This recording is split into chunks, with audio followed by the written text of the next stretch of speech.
tayo, Jade. Kapapasok lang coming from reliable source. Nilockdown ng polis ang entry-exit ng Davao del Norte na nandyan ang Tagum City at nandyan din ang access area ng Davao de Oro. Aba, So takot ngayon, lockdown ang area dahil, nito ng mga pulis. dahil ayaw nilang papasukin. Papunta kasi. Oo. Yes, papunta ng Davao City. Ilang daanan ba yan, Ka-Eric? Lahat ng mga entry ng Davao ngayon ay naka-lockdown. Lahat ng entry ng Davao ng mga City? neighboring provinces and municipalities ng Davao City. Yes. Para Pwede hindi sa... ngayon lang ay full para deployment, pigilan, no? para pigilan lang makiisa dito Yes. sa panawagan. Ka-Eric? Go, Sir B. Tama po. Tama po, Jade. Are those PNP personnel manning those choke points? Yes. Or Ah. AFP? PNP. The AFP is on standby right now.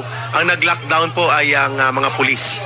At ito ngayon ay Davao-wide na lockdown daw ng entry and exit sa Davao City for the while, lalo na ang mga main highway para hindi dumagsa ang sambayan ng Pilipino na magkaroon ng solidarity and people power at pag-aalsa sa Davao City. Grabe. Brother Ebi, suspended po ang fly-in, fly-out ng Davao City simula po ngayong 8:30 in the evening. At na-move ang mga flight papuntang bukas. Ito po ay galing sa ka-operate natin ito. Civil Aviation Authority of the Philippines, Davao International Airport Gate right now is suspended.